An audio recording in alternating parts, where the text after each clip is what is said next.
नमस्कार दोस्तों, केमिस्ट्री साला चैनल में आपका स्वागत है। आज का मेरा ये video chemical kinetics part 7 and sub topic मैंने लिया है rate constant for first order reaction if reactants and products are in gaseous phase. ठीक है दोस्तों, और मैं Anand Kumar Singh, PGT chemistry, Kendriya Vidyalaya Talbehat, UP.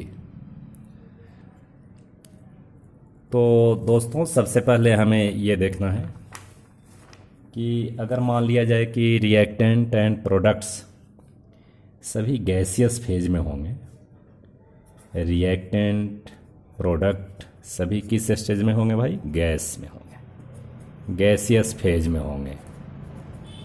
तो गैसियस फेज में हमें क्या पता लगेगा?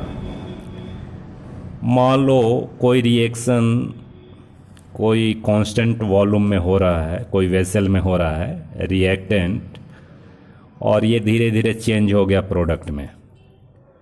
तो हमें दो ही चीज़ पता हो सकता है जी, एक तो इनिशियल प्रेशर पता हो सकता है और फाइनल प्रेशर पता हो सकता है, final pressure of reaction mixture. Reaction mixture means उसमें प्रोडक्ट का भी होगा प्रेशर, रिएक्टेंट का भी होगा आफ्टर टाइम टी। ठीक है बच्चों, हमारा ये कहने का मतलब है कि अगर कोई वेसल में गैसियस रिएक्शन हो रहा है तो रिएक्टेंट अगर शुरू में लोगे तो उसका इनिशियल प्रेशर पता होगा, और जब रिएक्टेंट से प्रोडक्ट बनना शुरू होगा तो प्रोडक्ट का भी कुछ प्रेशर होगा, रिएक्टेंट का भी प्रेशर होगा, एंड आपको केवल क्या पता होगा? Final pressure after time T. लेकिन हमें अगर हम रेट कांस्टेंट निकालते हैं फर्स्ट ऑर्डर के लिए, तो हमें तो केवल चाहिए कि इनिशियल प्रेशर ऑफ रिएक्टेंट। हमें क्या चाहिए? इनिशियल प्रेशर चाहिए रिएक्टेंट का, ऐसा नहीं लिखते हैं, प्रेशर, इनिशियल प्रेशर चाहिए, और pressure of reactant after time T चाहिए। ये रिएक्टेंट का ही चाहिए हमें। क्यों भाई? प्रोडक्ट का तो चाहिए नहीं। तो हम किस तरह से फाइंड आउट करते हैं, ये थोड़ा समझने वाली बात है और बहुत ही आसानी से समझा जा सकता है। कोई इसमें कोई रॉकेट साइंस नहीं है, बहुत बड़ी चीज़ नहीं है, आप इसको बहुत ही आसानी से समझ सकते हैं। लेकिन वो रिएक्शन पर डिपेंड करेगा। जैसे मैं देखो एक जनरल रिएक्शन लिखता हूँ, जैसे मान लीजिए कि ए कोई रिएक्टेंट है, ये गैसियस फेज में है, और रिएक्शन के बाद बी और सी बनता है, यानी 1 मोल बी का बनता है, 1 मोल सी का बनता है।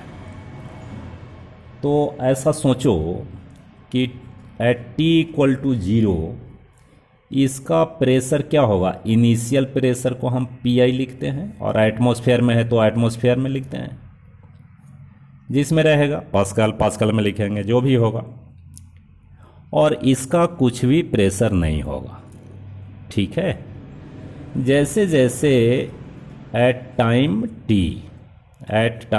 टी क्या होएगा भाई कि इसका प्रेशर जो है एक्स एटमॉस्फेरिक प्रेशर डिक्रीज होगा, कम हो जाएगा, और उससे बी का बनेगा प्रेशर और सी का बनेगा। ये सारे पार्शियल प्रेशर होंगे ना। ये चूंकि मिक्सर, ये सारा एक कंटेनर में बंद है भाई, ए बी और सी तीनों एक फिक्स्ड वॉल्यूम में हैं, तो ये इतना एटमॉस्फेयर होगा एट टाइम टी, ये होगा, ये होगा।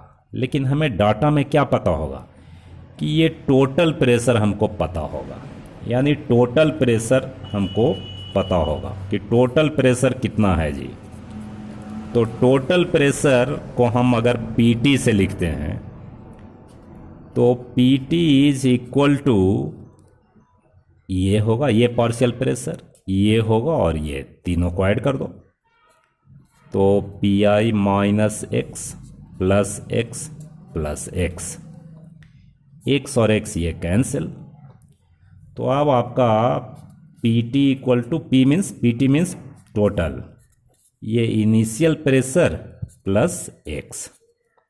ठीक है दोस्तों, और x को हम क्या लिख सकते हैं, x को लिख सकते हैं total pressure minus initial pressure.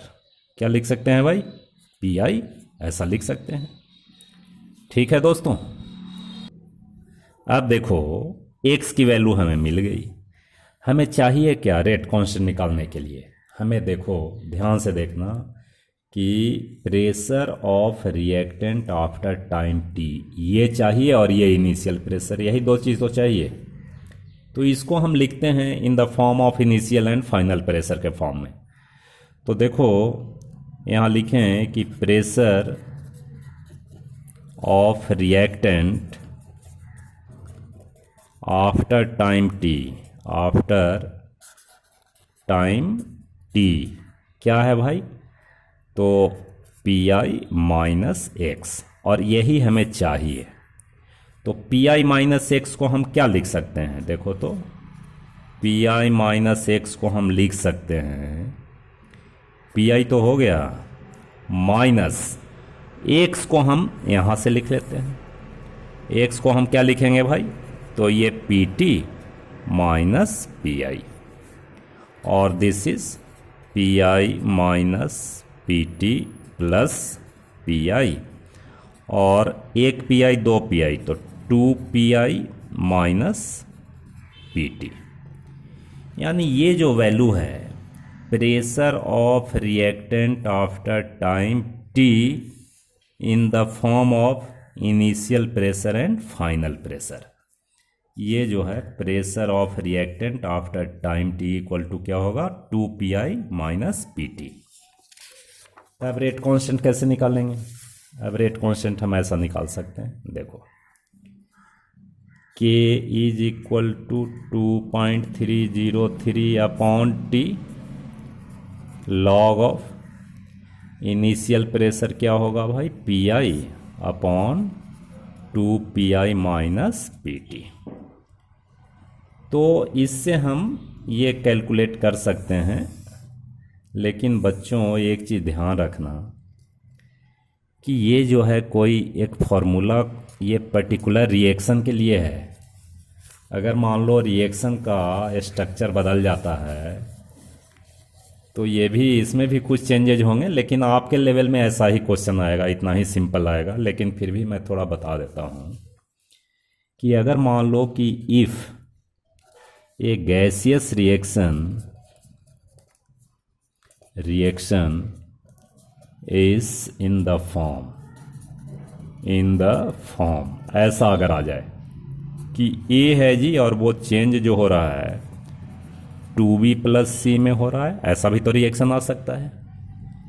तो इस केस में भी आपको पता करना पड़ेगा भाई कि मान लीजिए इसका इनिशियल प्रेशर PI है तो ये 0 होगा और ये 0 होगा आफ्टर ये t इक्वल टू 0, और आफ्टर टाइम t अगर मान लीजिए PI माइनस एक्स है तो ये 2x बनेगा भाई और ये x बनेगा।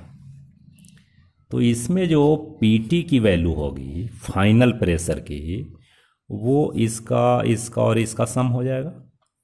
तो PT इक्वल टू क्या हो जाएगा, PI minus x plus 2x plus x, तो x कैंसिल, और PT इक्वल टू हो जाएगा PI प्लस 2x।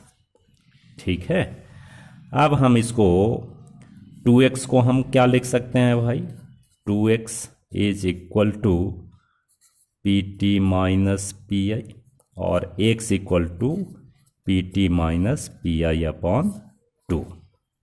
ठीक है, इसके बाद ये P माइनस एक्स की वैल्यू हम निकालते हैं फाइनल प्रेशर और इनिशियल प्रेशर के फॉर्म में। तो ये हमारा जो प्रेशर आफ्टर टाइम t होगा, यानी PI माइनस एक्स की वैल्यू क्या हो जाएगी, तो ये PI माइनस और ये x की वैल्यू लिख दो, x की value PT minus PI upon 2। ठीक है दोस्तों, तो इस तरह से आप इसकी वैल्यू आप कैलकुलेट करोगे। लेकिन मैं ये एश्योर कर रहा हूँ कि आपके लेवल में, चूँकि कैलकुलेशन थोड़ा डिफ़िकल्ट होता जा रहा है, लेकिन फिर भी पीटी और पीआई का वैल्यू अगर पता है और इसको हम कर सकते हैं, और इसको थोड़ा कैलकुलेट कर लो, ये हो जाएगा 2 PI और minus PT plus PI upon 2 PI और एक ये हो जाएगा 3 PI माइनस PT अपॉन 2। ये वैल्यू देगा आपका, किसका देगा जी? Pressure of reactant after time T। तो हमको रिएक्शन के अकॉर्डिंग हमें pressure of reactant after time T निकालना पड़ेगा, लेकिन मैं समझता हूँ कि आप छोटे बच्चे हो, आपको ज़्यादा परेशान नहीं किया जाएगा, आपको आसान सा ही क्वेश्चन दिया जाएगा। पहला जो पैटर्न है उसी पे क्वेश्चन पूछा जाता है। ठीक है दोस्तों, अब एक मैं क्वेश्चन इस पे करके दिखाता हूँ। ठीक है, देखो दोस्तों, ये प्रॉब्लम देखिए, बहुत ही ध्यान से देखिए, ये भी थोड़ा स्पेशल केस ही है। ठीक है, the following data were obtain during the first order thermal decomposition of N2O5 gas at constant volume. देखो 2N2O5, यही मुकाबला हो गया 2 से, कितना बन रहा है? 2N2O4 एंड O2 1 मोल बन रहा है। देखो T इक्वल टू 0, तो इनिशियल कंसंट्रेशन आपका 0.5 एटमॉस्फेयर है, और फाइनल 100 सेकेंड के बाद ये है फाइनल, यानी ये इनिशियल है, PI दिया हुआ है और ये PT दिया हुआ है। बस यही दो चीज़ पता है, और टाइम पता है 100 सेकेंड। ठीक है, लेकिन अब हम लिखते हैं कैलकुलेट द रेट कांस्टेंट, तो हम लोग कैसे करेंगे? अब देखो अकॉर्डिंग टू रिएक्शन हमें लिखना पड़ेगा भाई, ठीक है कि नहीं? देखिए, जैसे मान लो 2N2O5 और ये बन रहा है 2N2O4 प्लस O2 बन रहा है। ठीक है, तो T इक्वल टू हम 0 लेते हैं, तो T इक्वल टू 0 लोगे तो ये कितना है? 0.5 एटमॉस्फेयर। तो ये कितना बनेगा? ये 0 एटमॉस्फेयर और ये भी 0 ATM, लिख भी सकते हैं ATM।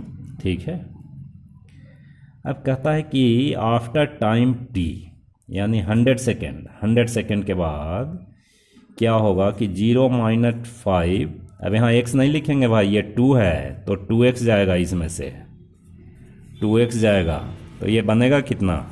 2x बनेगा और ये x बनेगा भाई। अब आपका जो PT होगा, ठीक है, total pressure after time T जो होगा वो कितना हो जाएगा? 0.5 minus 2x plus 2x plus x, तो 2x और 2x कैंसिल, और PT is equal to 0.5 plus x। ठीक है दोस्तों, अब हमें क्या पता करना है भाई? हमको ये वैल्यू चाहिए। देखो, एक तो इनिशियल ये चाहिए और एक हमें ये वैल्यू चाहिए, तभी हम निकाल सकते हैं। अब देखिए, ये वैल्यू लिखने के लिए हम क्या लिखेंगे? अब x को हम क्या लिख सकते हैं बताओ? x को हम लिख सकते हैं, x को लिख सकते हैं PT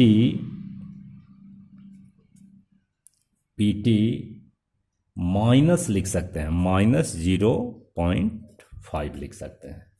ठीक है, अब x का वैल्यू हो गया, x निकल गया हमें, लेकिन हमें चाहिए कौन सा वैल्यू? हमें चाहिए ये वैल्यू। तो 0.5 माइनस 2x को हम क्या लिख सकते हैं? इसको हम लिख सकते हैं this is equal to 0.5 minus 2 और इंटू PT माइनस 0.5। ठीक है दोस्तों, यही वैल्यू लिख सकते हैं, 0.5 माइनस 2PT, और ये माइनस माइनस प्लस होगा, और 2 मल्टीप्लाई 0.5, तो ये 1 हो जाएगा, और ये 1 को इससे ऐड करोगे तो क्या हो जाएगा? 1.5 माइनस 2 PT। ठीक है दोस्तों, तो हमें ये वैल्यू निकल गया जी, ये वैल्यू निकल गया, हमें यही तो चाहिए और PT की वैल्यू पता है। तो अब इक्वेशन लिखो, K इक्वल टू क्या लिखते हैं, K is equal to 2.303 upon T log of PI initial, और फाइनल क्या होगा, इसमें फाइनल क्या होगा, यही होगा PI माइनस,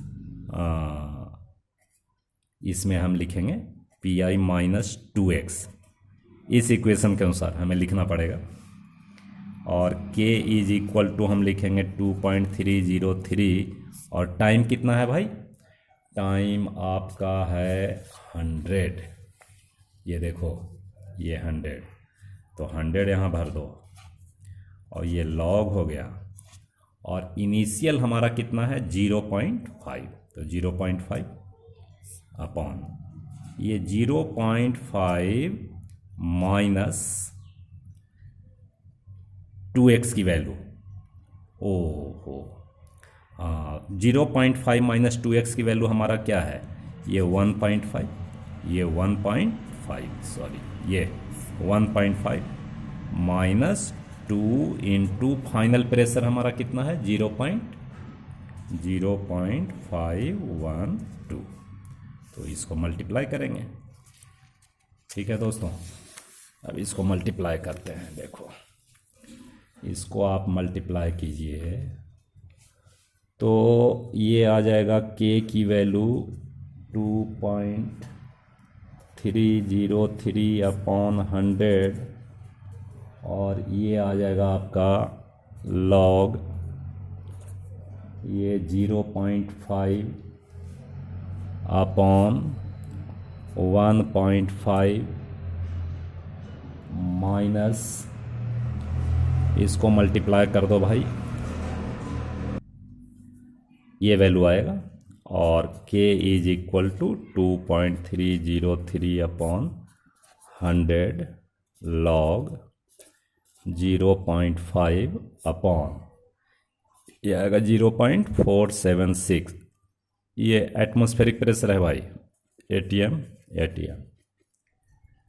ठीक है, अब K is equal to 2.303 upon 100, और ये जो वैल्यू है आप इसको कैलकुलेट कीजिएगा, लॉग की वैल्यू देखिएगा लॉग टेबल से, तो 0.0216 ये आएगा, और K is equal to 4.98 into 10⁻⁻⁴ per second. तो बच्चों इस तरह से कैलकुलेट करना है, तो हम समझते हैं आपको बात समझ आ गई होगी। आप लाइक कीजिए, शेयर कीजिए, सब्सक्राइब कीजिए, ठीक है, ताकि आपकी पढ़ाई सुचारू रूप से चलता रहे। बहुत बहुत धन्यवाद दोस्तों।